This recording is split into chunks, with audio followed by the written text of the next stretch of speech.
হে good morning guys, সবাই কেমন আছো? আজকে সকালে উঠতে উঠতে অনেকটাই দেরি হয়ে গেল। আজকে বাইরেও প্রচণ্ড রোদ দিয়েছে। তো চলো ভিডিওটা কন্টিনিউ করছি, সবাই সাথে থাকো।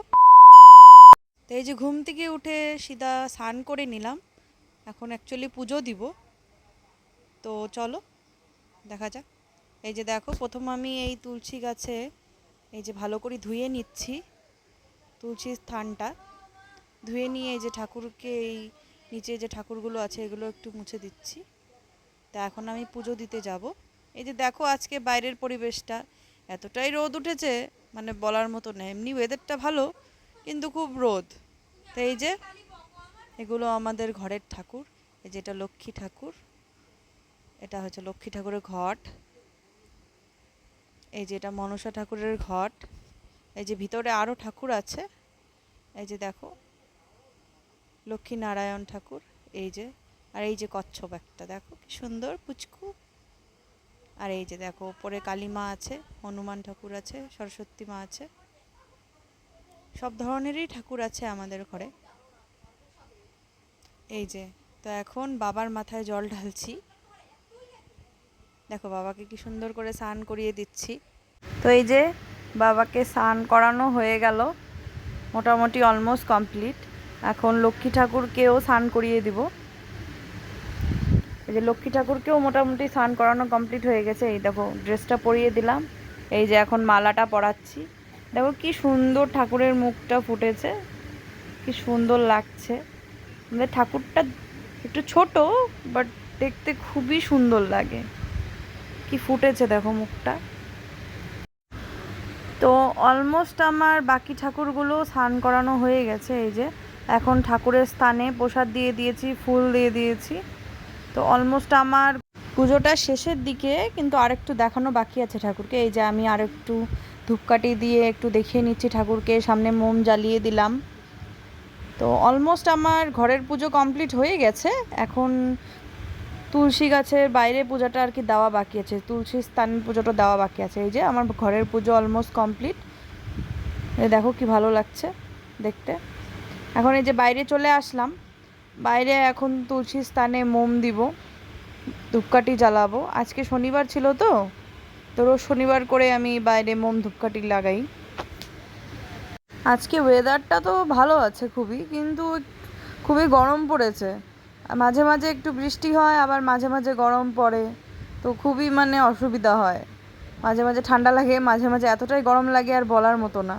এই যে দেখো ধূপকাঠি আমি এখানে রেখেছিলাম, আর মোমটা আমি ওখানে মানে লাগানোর চেষ্টা করছিলাম। অনেকক্ষণ চেষ্টা করার পরে তারপরে লেগেছে, মানে নিচে জল জল হয়েছিল, তো ওর জন্য বসতে যাচ্ছিলো না আর কি।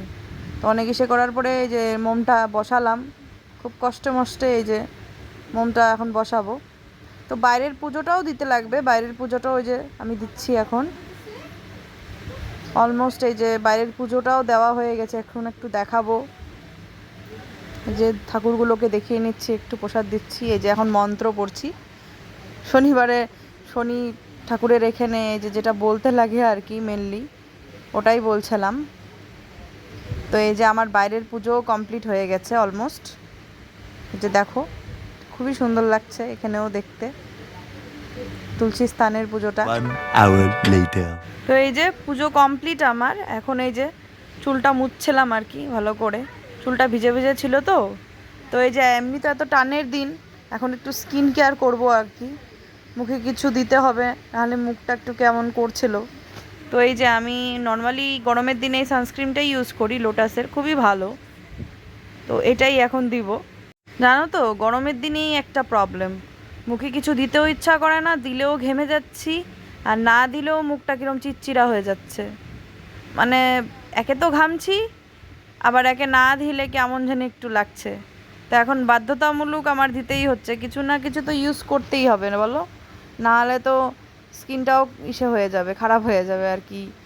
তো যেটাই হোক ইউজ তো কিছু করতেই হবে। তো অলমোস্ট এই যে আমি মেখে নিলাম, আর কিছুই দিব না, যেহেতু এতটা গরম না, মানে কিছুই আমার মাখতে ইচ্ছা করছিল না আর। তো অনেক তো বেজে গেছে, এখন এই যে একটু চুলটা আঁচড়িয়ে নেব। আজকে আমি তোমাদের সাথে আমার ডেলি ভ্লগগুলোই শেয়ার করছি আর কি, সারাদিনে আমি কি করলাম, কি কি করছি, ওগুলোই আমি তোমাদের সাথে শেয়ার করছি। তো এই যে দেখো এখন একটু ফ্রেশ ফ্রেশ লাগছে আর কি মুখটা। তো অলমোস্ট আই এম ডান। তো দেখো এখন একটু ফ্রেশ লাগছে, মানে এতটাই গরম লাগছিল বলার মতো না, তাও একটু ওই স্কিনটা কেয়ার করে ভালো লাগছে আর কি। কিছুই মাখিনি, জাস্ট একটু ওই সানস্ক্রিনটাই আর কি ইউজ করেছি। A few moments later. তো এই যে আমি বসে পড়েছি খেতে। তো এই যে দেখো থালায় ভাত পড়ে গেল। এখন আমি দেখাচ্ছি কি কি করেছে আজকে আইটেম। তো এই যে ঝিঙ্গা দিয়ে, এটা ইলিশ মাছের মাথা দিয়ে একটা চচ্চড়ি টাইপ করেছে, যেটা খুবই টেস্টি ছিল খেতে। তো বুনু যেহেতু ইলিশ মাছ খায় না, ওর জন্য অল্প একটু চিকেন করেছিল এই যে বাটিতে। আর এইদিকে করেছে ইলিশ মাছ আলু দিয়ে পাতলা পাতলা ঝোল, আর এটা হচ্ছে গোল গোল করে আলু ভাজা। আর এদিকে ছিল এই যে লেবু আর পেঁয়াজ। তো এই যে মা আমাকে এখন আলু ভাজাগুলো দিয়ে দিল। তা এখন এই যে আমি একটা বাইট মুখে দিব, এই যে একটু বাইট খেয়ে নিলাম। তো এই যে এখন একটু হালকা করে লেবু চিপে নিচ্ছি। এখন ওই ইলিশ মাছের মাথা দিয়ে এটা দিয়ে খাবো, ঝিঙ্গাটা দিয়ে আর কি চচ্চড়িটা, দেখি মেখে খেয়ে কেমন লাগে। আমি আগে ইলিশ মাছ খুবই ভালোবাসতাম, এখন বেশি একটা আর কি খাই না, ভালো লাগে না, তাও মাঝে মাঝে খাই টুকটাক। এই যে একটা বাইট মুখে দিলাম, মোটামুটি খুবই টেস্টি হয়েছিল। এই যে মাথাটা ছোট ইলিশ এনেছিল আজকে, মাথাটা মা দু ভাগে করেছিল। তো এই যে পাতে ইলিশ মাছ পড়ে গেল, এই যে আলু দিয়ে পাতলা ঝোল, জাস্ট দারুণ লাগছিল খেতে, আর কি বলবো। তো ঘড়িতে বাজে বেলা 3টা 25। এখন খাওয়া দাওয়া হয়ে গেছে, এখন একটু ঘর থেকে বেরোলাম, ভালো লাগছিল না, এতটাই গরম না। তো এই যে আমার পিছে পিছে না আমার বিড়ালটা আসছিল আর কি, দাঁড়াও তোমাদের দেখাচ্ছি। এই যে বিড়ালটা জানো তো, এ মানে ছাড়ছিলই না পিছা, আমি যাচ্ছিলাম ও যাচ্ছিল আমার পিছে পিছে। তো এই যে দেখো আমাদের বাড়িতে এই যে আমার মা কি সুন্দর মিষ্টি কুমড়ার গাছ লাগিয়েছে, দেখতে পাচ্ছ? এই যে এটা পেঁপে গাছ, এটা আন্টি লাগিয়েছিল, খুবই সুন্দর পেঁপে গাছটা। এই যে বাইরের ওয়েদারটা দেখো কি গরম, বাড়ির থেকে বেরোবো তাও এই গরম লাগছে। তো চলো আজকের জন্য ভিডিওটা এইটুকুই। সারাদিনে আমি কি কি করলাম তোমাদের সাথে শেয়ার করলাম। তো দেখা হচ্ছে আবারও একটু পরের ব্লগে, ততক্ষণের জন্য বাই বাই।